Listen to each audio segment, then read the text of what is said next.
When we added our custom cell, one of the things that we lost was the nice animated transition to and from the editing state.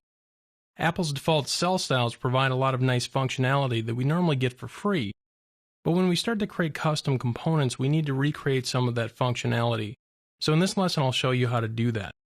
Now, admittedly, this is a little deeper than I would like to go in an introductory iOS course, but since I went down the path of creating a custom cell, I really wasn't comfortable leaving the behavior as it was in the last lesson.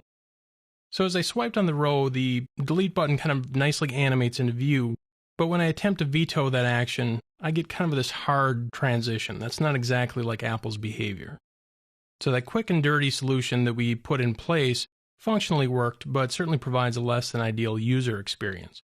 And creating a great iOS app really requires that you pay attention to the little details, as those details are often the difference between creating a good app and a great app.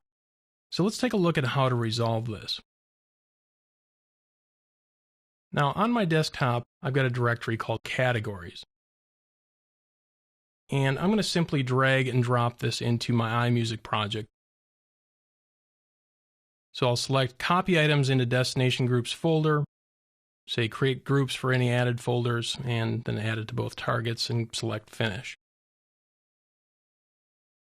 This category called UI View plus Geometry is just some open source code I created a while back to simplify adjusting the geometry of a view. Really nothing special, just kind of simplifies the process so I don't have to create new frames and manually adjust sizes. Now in this specific case, it's going to allow me to adjust the frame widths of the labels very easily.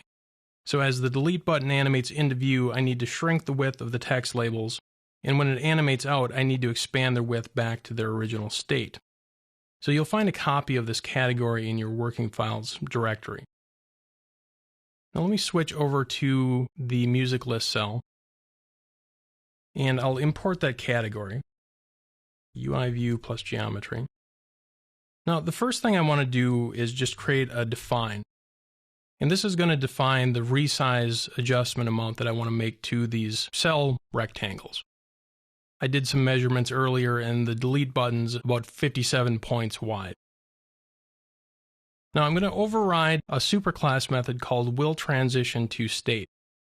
When the cell transitions through its various states, specifically going into the delete state or back out, this willTransitionToState method is going to get invoked. And I want to check if the state it's going to transition to is UI table view cell state showing delete confirmation mask. It's quite a mouthful. Simply meaning that the state it's transitioning into is the one where the delete button is present on screen. Then I simply want to shrink down these labels. I don't need to animate this behavior, as Apple's default behavior doesn't do that either, but you get kind of an animated effect by the delete button animating into view. And then I also want to override this didTransitionToState method. And I'm going to use this to make some changes when the delete button animates out of view. In this method, I want to first check the state, and if the state is UI table view cell state default mask, meaning that it went from the editing mode back into its default state, I want to take that opportunity to resize those labels back to their original size. If it's not this state, then simply delegate up to the superclass version. And then in here, I'm going to use a feature available on UI View called Animate with Duration Animations. So this method's first argument is a duration, and this is how long I want this animation to take. This is specified in terms of seconds, so I want to have this be a 0.4 second animation. And then in this animations block, which is the section between these braces, this is what I want to animate. So the amount that I shrunk the labels down by up here, I essentially want to expand them by that same amount in this chunk. And then finally, when this animation block completes, then I want to call the superclass version of this. So let's try this out. I'm actually, for the purpose of this demo, I'm going to adjust this to a very large amount so you can see this animation in action more easily. I'll run the application and select View List. So as I swipe, I get the correct behavior.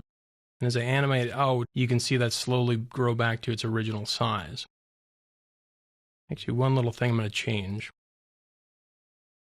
is I'm going to turn off that auto-sizing behavior that I'd set earlier. Let's turn that off. And we'll run this again. So I'll swipe back out and we can see this expand back to its original size. Now, of course, that's too slow, so let's go back to the cell and change this back to its original value of 0.4. Now that looks much better. So now we're essentially back to the original behavior that we had from Apple's default cells. So now you have a better sense for what it takes to perform these edit animations.